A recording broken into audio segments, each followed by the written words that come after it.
May I have your attention, please? Join me in welcoming the 75th mayor of the city of Detroit, Mayor Mike Duggan.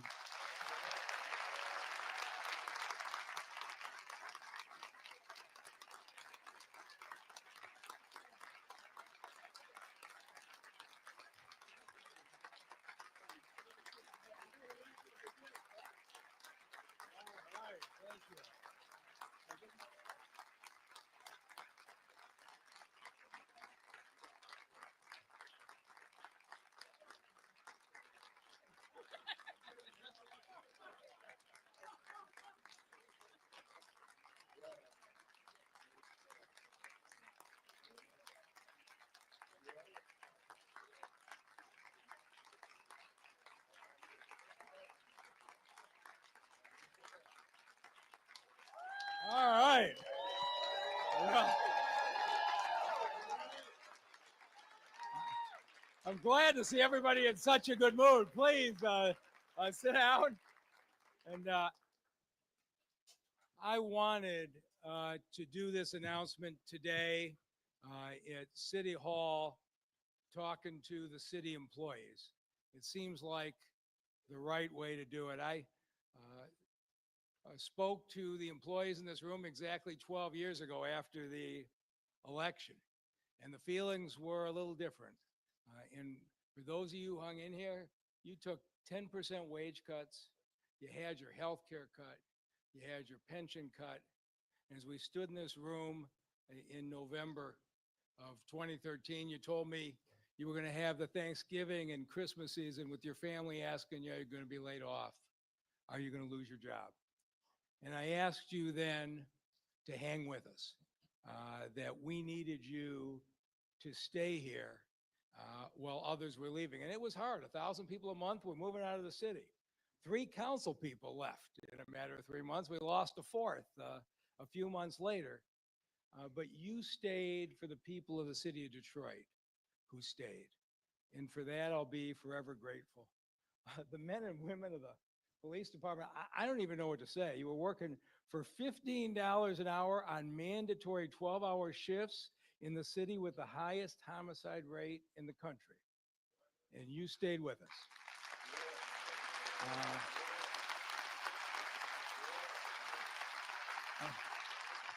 And the men and women of the fire department, you remember what it was like. Your rigs broke down on the way to scenes. You were in firehouses where the roofs were leaking. And there were times it took an hour to make an EMS run. And you stuck with us. And today, we have a police department that's one of the most respected in all of America, with the fewest homicides in 60 years, right?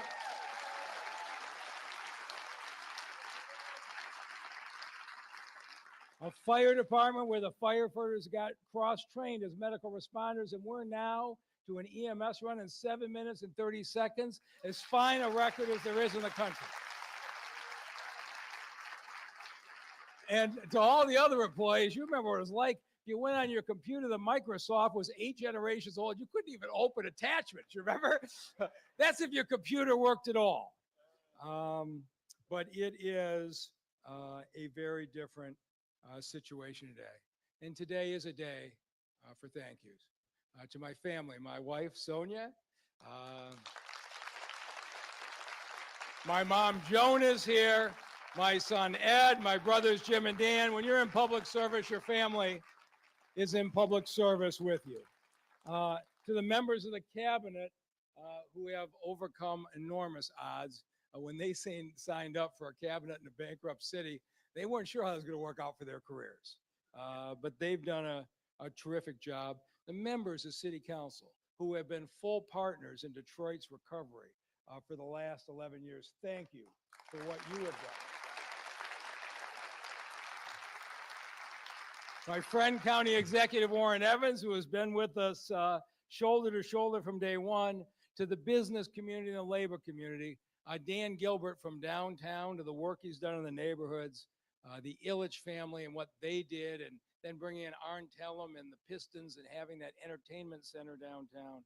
I could thank everybody. Gary Torgo with the new bank and apartments downtown, and Roger Penske with the Grand Prix, Bill Ford, the train station, GM with Factory Zero, Stellantis with the new plants, Emmett Moten bringing back the United Artists Building, the Carpenters building a new training center in the city of Detroit, and the electrical workers doing the same thing. It's been a lot of people who have done this together.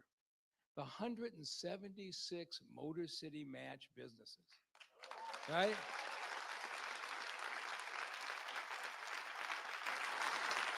They pulled plywood off 176 vacant buildings, and they're hiring 1,700 Detroiters. This is the way that we came back. And some from the outside will sneer at the neighborhoods. I'll tell you this, the 650 block club presidents in this city that have brought their neighborhoods back with enormous pride.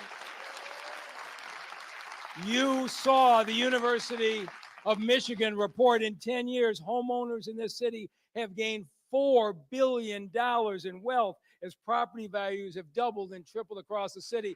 Thank you to everyone in the neighborhoods that made that possible.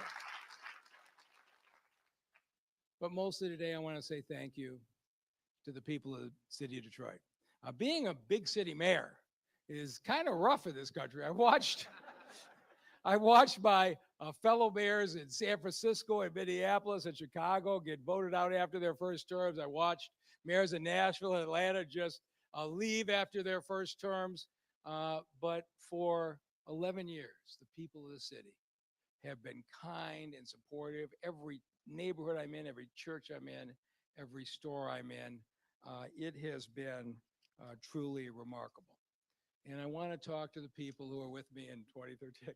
Malik Shabazz and Peggy Noble, who were there when nobody, thought I could do this. But, and Akila, thank you. You right on cue.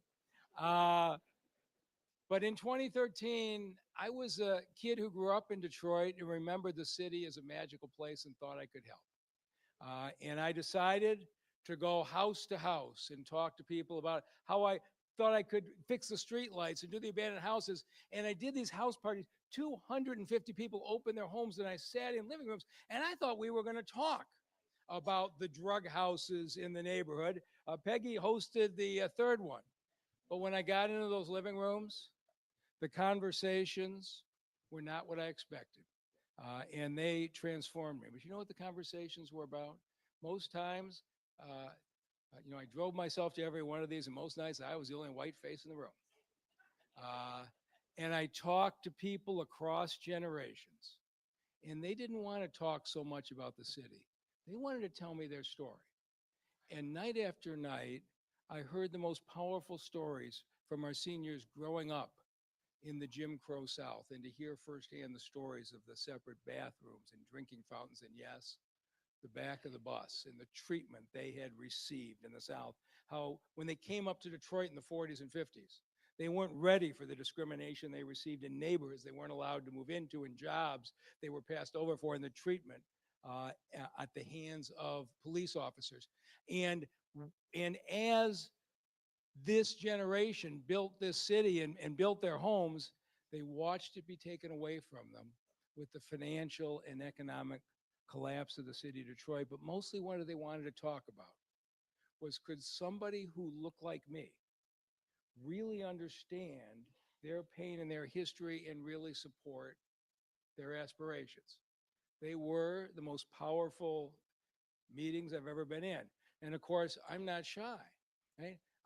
As I sat in these meetings and I said, we can get back to a great city, but it means we got to let go of us versus them politics in the city. The mayor's got to stop fighting with the council and the unions. We got to stop fighting with the suburbs and Lansing. We got to stop attacking the business community. We have to have a city where everybody is welcomed and valued. It can't matter if you're black or brown or white, or you're Christian or Jewish or Muslim, or you're gay or straight. We have to build a city that's welcoming to everybody. And if that's not what you want,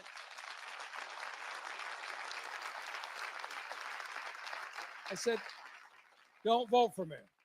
And I had a night, these were rough conversations. I had a night where a lady started in on me and had a very powerful story of growing up in Jim Crow, Mississippi, and the way she was treated. And then the way her family was denied a house in a neighborhood in Detroit, and the way her father couldn't get the good jobs he wanted, got the menial jobs. Uh, and and I'm listening and I'm thinking the pain, and she's looking at me trying to figure out what to make of me. And I thought, this is too hard. The racial pain and division in the city is too historical. It runs too deep. I'm just not going to be able to get past it. And when I got up at the end of that night to walk away, that lady came up to me. She took my hand like she had an iron grip. And she looked me in the eyes and she says, I'm 80 years old. She says, and I haven't voted for a white man for mayor in 50 years. She said, but I'm going to vote for you. And I thought, you can see what's wrong in the country. The hatred and division is coming from the fact we don't take the time to get to know each other, to listen to each other. That's true in Lansing. That's true in Washington. And I thought, maybe this is something special. But of course, you remember what happened. I got thrown off the ballot for filing my signatures too early. Right? I went up north. Peggy rounded up a group of people and protested outside the Court of Appeals like they were going to reverse their decision. People were honking. She says, you got to try to write it. I didn't even know how write-ins worked. I said, all right, I can't let folks down. So I came back and said, we'll try this write-in. And then they found this barber, Mike Duggan, and they were going to cancel my votes on the write-in. And I said, this is going to be too hard. But every place I went in the city, people were shouting out the spelling of my name. They were calling radio stations, singing jingles. And when those results came in that primary, I carried 92% of the precincts in the city of Detroit.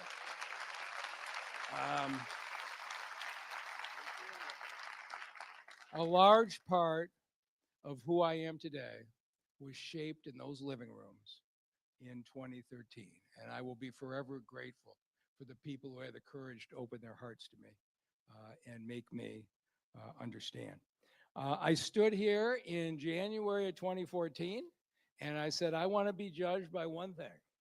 Is the population of the city of Detroit going up, or is it going down? And a lot of people say, that's crazy, don't do that. But I didn't actually run to fix streetlights and pave roads. I wanted to change the direction of this city. I watched with pain as everything was taken away from us over those decades. And so this April, when 750,000 people poured into Detroit for the NFL draft, and I saw Detroiters mixing with outstate Michigan folks, mixing with cheeseheads and people from all over the country in that amazing event, and saw Detroit get the kind of national celebration it deserved. And then 1 month later, the Census Bureau released a report. And for the first time since 1957, the population of Detroit is officially growing again.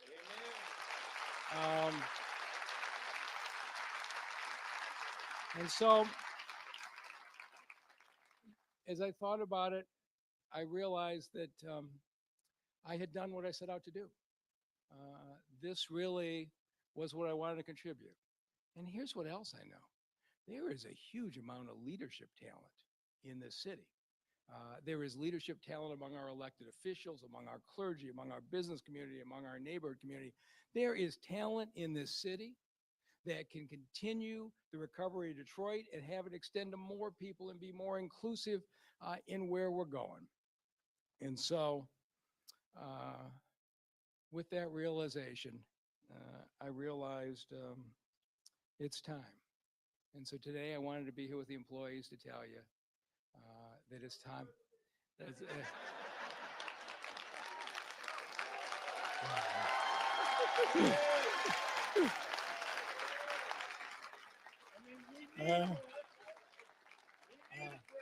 So today is not going to be about my future. I'm going to discuss that in the coming months, but I am here to say that I will not be a candidate for re-election for mayor of Detroit in 2025. And we are going to see that talent emerge. And I don't have a favorite candidate. I don't have somebody that I picked out. I'm going to be like the other Detroiters. I'm going to watch these candidates emerge and see who the right leader is. Somebody will continue to bring us together. Somebody will have the courage to tell you the truth about what you can do and what you can't do. But here's what I know for sure about this city. The next mayor is coming in a far better place. There's not, right?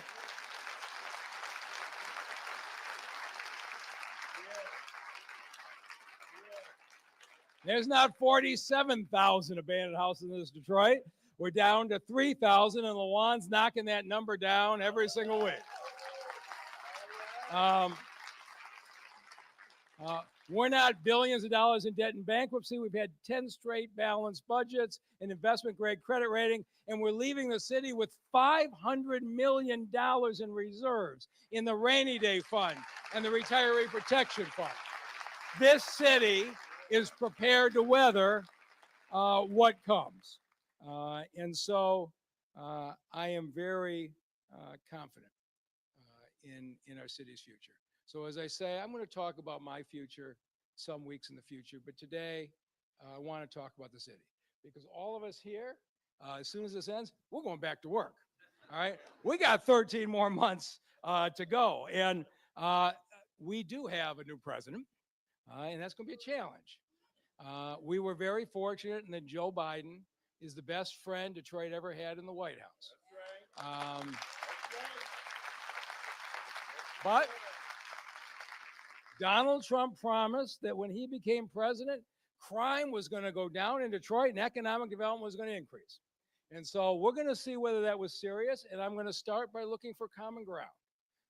And we will go from there. But I am going to make sure that we reset the direction of the city. And for everybody here who has done so much, we got to go back to taking down the abandoned houses and filling out the Joe Louis Greenway, building the new rec centers and the streetscapes, bringing jobs to the city. And we are going to continue to do what we're really focused on right now, which is bringing in the companies and the jobs for the young people. We've got to be the city that keeps our talent.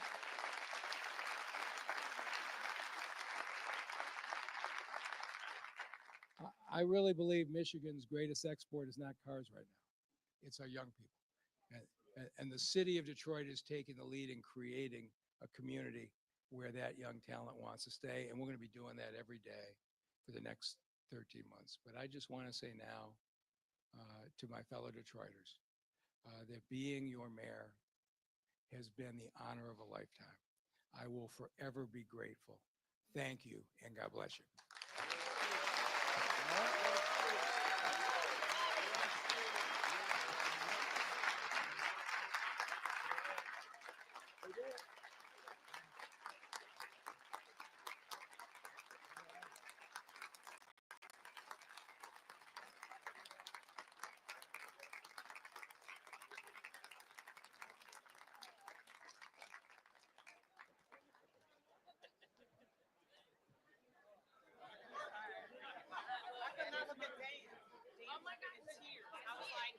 I can't look at Dan. I was like, don't look at Dan.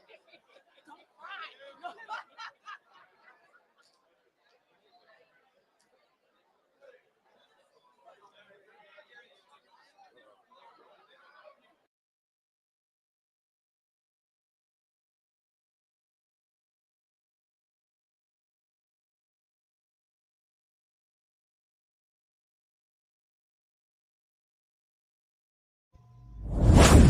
Enjoy more of our videos on the Community Advocate Network channel, and don't forget to like, share, and subscribe. If you would like to advertise your service, special announcement, or event, you may contact us at the Community Advocate Network at gmail.com. For community resources or services, visit our website at www.canmichigan.com.